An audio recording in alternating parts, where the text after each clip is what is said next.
auditeurs et téléspectateurs de la radio et télévision Tambara, vous pouvez désormais suivre votre chaîne de télévision préférée Tambara sur le satellite BadrSat 7, angle 26 degrés Est, fréquence 11010, polarisation verticale, symbole REC 27500. Suivez le journal avec STM Transport Voyageurs, une nouvelle façon de voyager.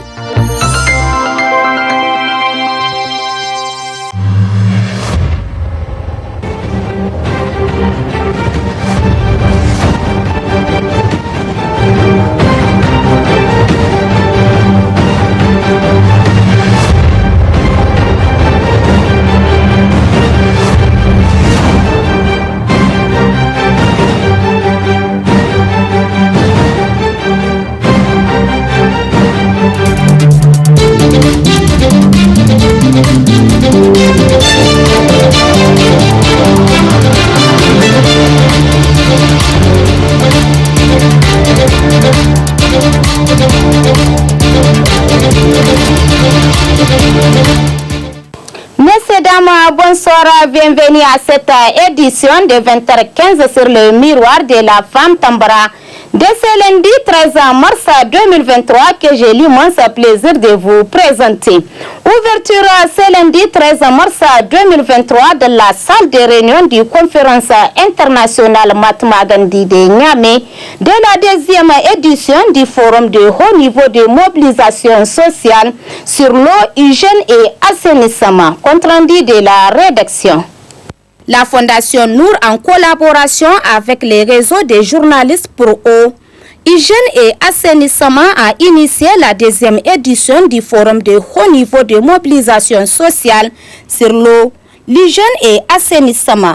Cette rencontre a vu la participation du ministre de l'Environnement et de la lutte contre la désertification, ainsi que plusieurs invités du secteur de l'eau, de l'hygiène et de l'assainissement. Objectif principal de ce forum est de permettre aux différents participants d'échanger sur les progrès réalisés dans le secteur de l'eau, de l'hygiène et de l'assainissement en milieu urbain et rural, mais aussi de discuter des voies et des moyens permettant de parvenir à un consensus sur la façon de faire face aux défis de ces secteurs. Excellence, Madame la Première Dame, je dois d'abord, avant tout propos, vous remercier pour votre engagement, votre détermination et également votre courage d'avoir accepté depuis l'année dernière d'être modèle sur le plan international, africain et mondial comme première dame qui a accepté d'être ambassadrice pour un secteur aussi important qui est de l'eau et de l'assainissement. Il est important pour nous acteurs d'expliquer à ceux qui n'ont pas compris la vision noble du chef de l'État pour qu'ils puissent comprendre où est-ce qu'on va. On a besoin de tout le monde pour amorcer ce développement durable. Au regard de l'importance de ces ressources dans le développement économique, nous donne la possibilité de vivre dignement. Pour vivre dignement, il faut avoir de l'eau. Le président a instruit ceux qui ont en charge de donner de l'eau à l'ensemble des communautés. Il a dit, écoutez, je ne veux pas que l'eau soit un facteur ou un instrument de chantage politique. Je veux que l'eau soit un droit fondamental. On ne doit pas le donner parce que la personne a soif. On doit donner à chacun de nous parce que tout simplement c'est un droit fondamental. La ministre de l'Environnement et de la lutte contre la désertification a rendu un hommage mérité à la première dame, Hajia Hadiza Bazoum, qui est l'ambassadrice du secteur de l'eau, de l'hygiène et de l'assainissement. La ministre a ensuite évoqué les effets du changement climatique. Notre pays, à l'instar de tous les pays du monde, fait face à de nombreux défis pour le secteur de l'eau, de l'hygiène et de l'assainissement. Les effets immédiats du changement climatique sont observables chaque année, avec des sécheresses et des saisons pluvieuses souvent marquées par d'intenses précipitations qui malheureusement engendrent des inondations, causant des pertes en vies humaines et d'importants dégâts matériels. Nous sommes donc tous interpellés afin d'entreprendre des actions résilientes de valorisation et de gestion plus efficaces de nos ressources en eau. Ce forum est venu à point nommé car il constitue un cadre idéal de plaidoyer pour la mobilisation non seulement des parties prenantes mais également des ressources financières indispensables pour relever le taux d'accès aux services améliorés d'eau potable et d'hygiène et assainissement. Ce pari peut être gagné grâce à la mobilisation sociale, l'engagement et la détermination des médias publics et privés en matière de communication et de plaidoyer pour favoriser le renforcement de la recherche des ressources financières et matérielles pour le secteur. L'ambassadrice de l'eau, de l'hygiène et de l'assainissement, la première dame Hajia Hadiza Bazoum, se réjouit de la participation de toutes les parties prenantes à ce forum. La première dame a également souligné la mobilisation sociale et les attentes en faveur de l'accès à l'eau potable au Niger. Plusieurs défis majeurs se dressent sur notre chemin vers la réalisation des objectifs du développement durable, notamment relatifs à l'accès à l'eau potable, à l'hygiène et à l'assainissement. Cette rencontre se tient en prélude à la cérémonie de la Journée mondiale de l'eau, édition 2023, prévue le 22 mars prochain, dont le thème est « Accélérer le changement ou résoudre la crise de l'eau et de l'assainissement ». Ce thème cadre parfaitement avec les orientations stratégiques du président de la République pour le secteur de l'eau et de l'assainissement, tel que défini dans son programme de Renaissance Acte 3. Si tous les acteurs s'engagent autour de cette noble volonté politique, je suis convaincu que le besoin en eau potable des Nigériens sera atteint d'ici l'horizon 2030. Voilà pourquoi ce forum nous donne l'occasion de nous pencher sur la recherche de solutions durables de nature à favoriser l'accès universel à l'eau potable, l'hygiène et l'assainissement pour les familles, les écoles et les centres de santé. Cette rencontre vise à montrer les progrès réalisés et à trouver des solutions durables pour les secteurs de l'eau, de l'hygiène et de l'assainissement. L'objectif principal de cette rencontre consiste à améliorer les conditions de vie des populations par le biais de l'accès à l'eau potable. Point de presse animé par le secrétaire général du ministère de la Culture, des Arts et du Tourisme hier dimanche 13 mars 2023 au CCOG de Niamey. Suivant le secrétaire général dans cet extrait avant de les retrouver en partie magazine de cette édition. L'objet du point de presse que nous tenons ce matin est de leur donner des informations sur certains aspects de la vie de notre ministère, le ministère de la Culture, du Tourisme et de l'Artisanat.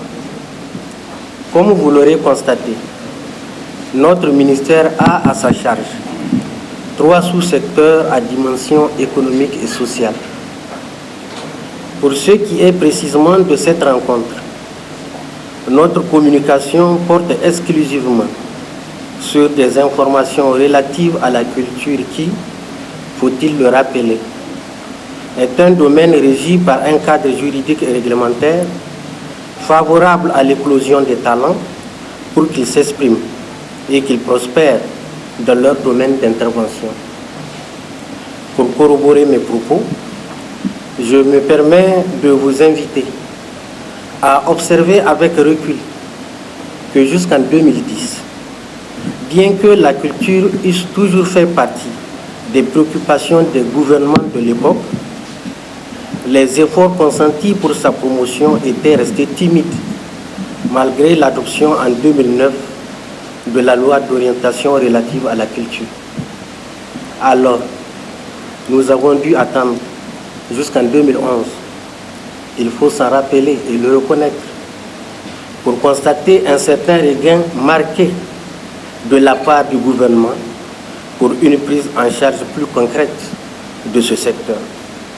De la vie générale, il est constaté au cours de ces dernières années une sorte de ressentiment que nous pouvons qualifier de décrispation qui s'est instaurée entre les autorités en général et les acteurs culturels de notre pays, toutes filières confondues. Cette situation a favorisé un climat de bonne entente, d'écoute réciproque et des prédispositions réelles pour asseoir une collaboration empreinte de sérénité entre les acteurs culturels et leur ministère de tutelle, toute chose qui a contribué à nous permettre à mener ensemble des actions d'intérêt national et d'obtenir des résultats dont je peux vous citer quelques-uns en illustration. Commémoration de la journée africaine du scoutisme ce dimanche 12 mars 2023. C'est le ministre de l'Industrie et de l'Entrepreneuriat des Jeunes qui a présidé cette cérémonie en présence de plusieurs invités de marque. Compte rendu Saratou Noël Dédé.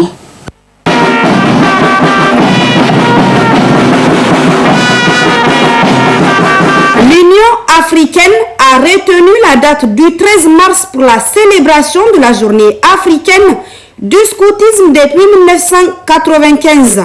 Les scouts du Niger et leurs leaders ont célébré cette journée à l'instar de la communauté internationale pour faire le bilan des réalisations du scoutisme dans le cadre des festivités de cette journée qui vise à faire de ce monde un endroit meilleur. Cette journée a été célébrée cette année sous le thème « Solutions innovantes pour un avenir durable ». La cérémonie a été présidée par la ministre de l'Industrie et l'entrepreneuriat des jeunes du Niger, Madame Gourouza Magaji Salamatou, et cela en présence de plusieurs invités de marque. Le scoutisme, ça a été dit, est un mouvement éducatif mondial qui a été fondé par Robert Baden-Powell.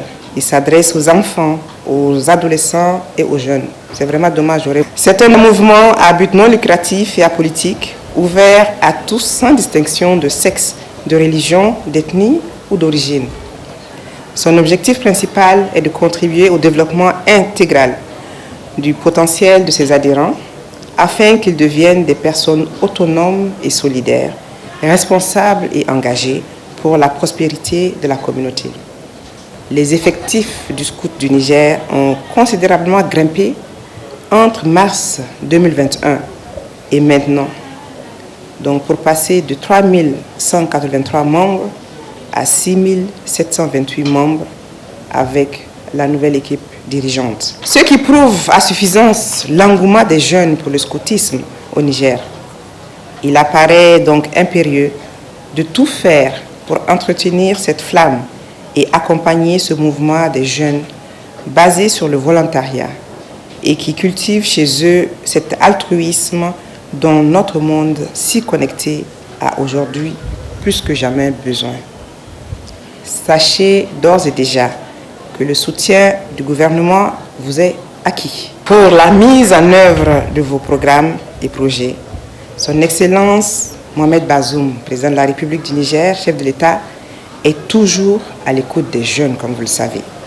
Et Son Excellence M.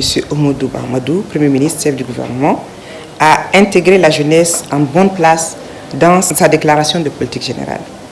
Je vous exhorte donc à poursuivre vos actions avec la même détermination pour faire de la jeunesse nigérienne un modèle pour tous les jeunes du continent. En parlant toujours de la jeunesse, je voudrais mettre l'accent sur l'employabilité des jeunes. En effet, ce n'est un secret pour personne que depuis plusieurs années, notre pays est engagé dans un processus d'émergence avec l'adoption d'une stratégie nationale de promotion de l'entrepreneuriat des jeunes. À l'occasion de cette journée africaine du scoutisme, une maman a manifesté son désir de voir son enfant être parmi les membres de l'association des scouts du Niger, a souligné le commissaire général, M. Aliou Oumarou, dans son allocution. Une femme m'a appelé hier. Elle m'a dit, Monsieur le commissaire général, j'ai pris votre numéro à la télé. J'ai une seule fille, elle a 13 ans. En tant que mère, mon devoir, c'est de satisfaire ses désirs. Je veux qu'elle rentre dans le scoutisme parce qu'elle est intéressée. Je ne sais pas si la Mariama, elle est là, et sa maman se lève, s'il vous plaît. Donc, maman Mariama, et dorénavant, cet enfant, on va l'entretenir. Dans 10, 15 ans, elle va être commissaire générale. Pourquoi pas? Parce que tout est permis chez les scouts. Au nom du bureau Région Afrique, le président du Forum africain du scoutisme, M. Farouk Diallo, a tenu à saluer et à encourager l'association des scouts du Niger. Au nom du bureau Région Afrique, que j'ai le plaisir de représenter aujourd'hui, de féliciter et de saluer les efforts de l'Association des scouts du Niger, à la tête duquel M. Aliou Oumarou, commissaire général de l'Association des scouts du Niger, depuis plusieurs années, est devenu une référence dans la région africaine du scoutisme et qui continue d'innover par des actions durables. Rappelons que l'Association du scout du Niger est un mouvement de référence capable d'assurer l'éducation des jeunes volontaires. Comme annoncé dans ce journal, la partie magazine de cette édition est consacrée au discours du secrétaire général du ministère de la Culture, des Arts et du Tourisme, organisé ce 12 mars 2023 au CCOG de Niamey. Très bonne réception et au revoir à tous. Tenue de la 11e édition du concours national de musique nigérienne, qui, en plus des spectacles de musique, avait été une opportunité pour organiser plusieurs sessions de formation des artistes musiciens dans divers aspects de leur vocation. La tenue pour la première fois en région du mois de l'expression de la parenté à plaisanterie, avec toutes les conséquences réjouissantes que nos communautés ont positivement appréciées. Mesdames et messieurs les journalistes, c'est donc préoccupé par une situation de léthargie qui caractérisait le secteur de la culture et qui effritait la dignité de l'acteur culturel que le gouvernement a opté pour la mise en œuvre effective de la loi précitée. La mise en œuvre de la loi d'orientation relative à la culture a été ainsi matérialisée par la création à travers un décret d'un dispositif d'accompagnement des acteurs de toutes les filières des arts et de la culture. Il s'agit plus concrètement de permettre aux acteurs culturels la réalisation de leurs projets dans des conditions sûres et moins stressantes grâce aux ressources financières mises à leur disposition par le gouvernement. L'objectif recherché est donc un tout, associant l'opportunité offerte aux bénéficiaires d'une part et la satisfaction générale des autorités et du peuple nigérien d'autre part, car il s'agit, à travers la réalisation de ces projets, de vendre positivement l'image de notre pays et de contribuer à le faire connaître davantage à l'extérieur. Ce dispositif s'appelle Fonds national de développement des arts et de la culture, le FONDAC. Pour la mise en œuvre de ce fonds, un comité national de subvention a été mis en place sous l'autorité du ministre des Finances et du ministre en charge de la culture. Ainsi, le comité national de subvention du FONDAC comprend aussi bien des représentants de l'administration que des représentants de la fêtière des organisations des acteurs culturels, qu'est la Fédération nationale des associations artistiques et culturelles, la FNAC. Ce comité travaille sur la base des règlements intérieurs qui fixent les conditions de candidature à la subvention et les critères d'éligibilité des projets. Aussitôt mis en place, le comité a usé de divers canaux de communication pour informer les acteurs culturels de l'existence du FONDAC. Certains promoteurs culturels très volontaires ont assuré le relais pour rendre cette communication permanente. Il faut relever que le FONDAC n'est pas limitatif seulement à des appels à projets. Tous les projets portés par des acteurs réputés du domaine des arts et de la culture, qu'ils soient individuels, des ONG, des associations ou même des communautés entières, sont reçus et enregistrés au ministère avec égalité de chances, autant que les promoteurs remplissent les conditions pour postuler, que leurs projets répondent aux critères d'éligibilité définis. Du 15 juillet 2022, jour de l'installation du comité national de subvention par le ministre en charge de la culture, à la date d'aujourd'hui, la mise en œuvre du FONDAC a permis d'accompagner de nombreux acteurs nigériens du domaine des arts et de la culture dans la réalisation de leurs projets à la satisfaction de nos concitoyens, amoureux et jaloux de leur patrimoine culturel. Je cite un exemple, une série de 40 festivals portés par des acteurs individuels, des départements, des communes, des chefferies traditionnelles à travers le pays. À ce jour, le comité a tenu 3 sessions, dont 2 en 2022 et 1 en 2023. Les 3 sessions ont permis de réceptionner et d'examiner en 8 mois seulement 247 projets culturels relatifs au cinéma, à la mode, à la musique, au théâtre, aux livres, aux arts plastiques, à la mobilité et à la recherche dans le cadre de la promotion du patrimoine culturel national. À cette occasion, 88 projets ont été jugés éligibles et ont bénéficié de l'appui du FONDAC, dont 33 à la première session, 22 à la deuxième session et 33 autres à la troisième session actuellement en cours, pour un montant cumulé de plus de 250 millions de francs CFA. Je voudrais alors rassurer les artistes qu'aujourd'hui, plus que par le passé, une des préoccupations majeures de notre ministère reste la recherche des voies et moyens dans le respect des orientations du gouvernement pour accroître les ressources du FONDAC afin de permettre l'éclosion de nouveaux talents et la consécration des artistes ayant déjà fait leur preuve. Nous fondons alors beaucoup d'espoir que par ce fait, la culture nigérienne puisse prospérer davantage dans sa diversité et permettre à l'artiste de vivre de son art dans la dignité. C'est ce dans quoi nous sommes actuellement engagés. Sur tout un autre plan, l'opinion nationale peut noter et se réjouir de ce que pour la première fois, la participation du Niger aux Jeux de la francophonie de 2023 en République démocratique du Congo se fera à un niveau jamais égalé. En effet, sur 11 disciplines culturelles inscrites aux Jeux, notre pays a été sélectionné par le jury international pour compétir dans 10 disciplines. Mesdames et messieurs les journalistes, relativement à tous les aspects développés dans ce point de presse, l'ensemble des services techniques du ministère en charge de la culture reste disponible pour fournir aux besoins de plus amples informations.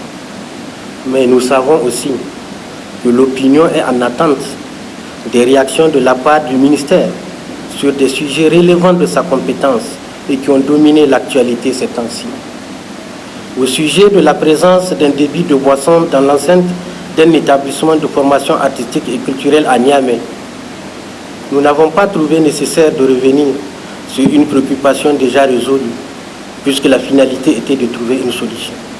Sachez seulement que cette situation a durement éprouvé le ministère qui, contrairement à ce qu'on a voulu faire croire, n'est pas resté bras croisés, puisqu'il a porté ce combat jusqu'au dénouement du problème.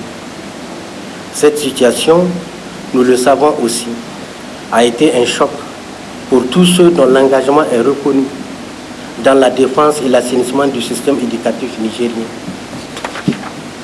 En ce qui concerne la participation de notre pays à la 28e édition du Festival panafricain du cinéma de Ouagadougou, FESPACO, le Centre national de la cinématographie du Niger, CNCN, un établissement public à caractère professionnel sous la tutelle de notre ministère, a eu la responsabilité de conduire cette mission. Le ministère attend le dépôt du rapport de cette mission pour l'examiner et, à l'évidence des insuffisances qui font l'objet des débats, situer les responsabilités et prendre des mesures nécessaires pour améliorer la qualité de notre participation aux éditions à venir. Au besoin, il sera demandé au CNCN d'animer un point de presse sur ce sujet en vue de mieux éclairer l'opinion. Le ministère a aussi ouvert des discussions avec des acteurs de la filière musique à travers leur association ANASIM pour réfléchir sur les mécanismes pour une exploitation mieux organisée, judicieuse et rentable du centre de formation et de promotion musicale CPM Taya de Niamey au profit de toutes les parties concernées.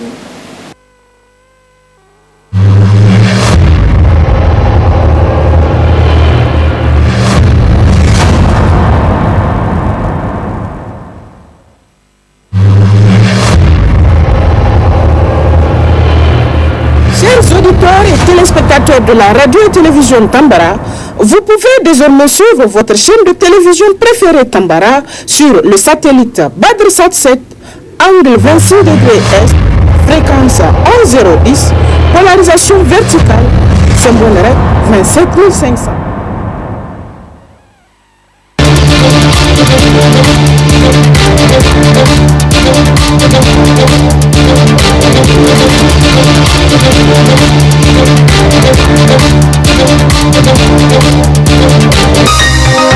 Ce journal vous a été présenté par STM Transport Voyageurs. Une nouvelle façon de voyager.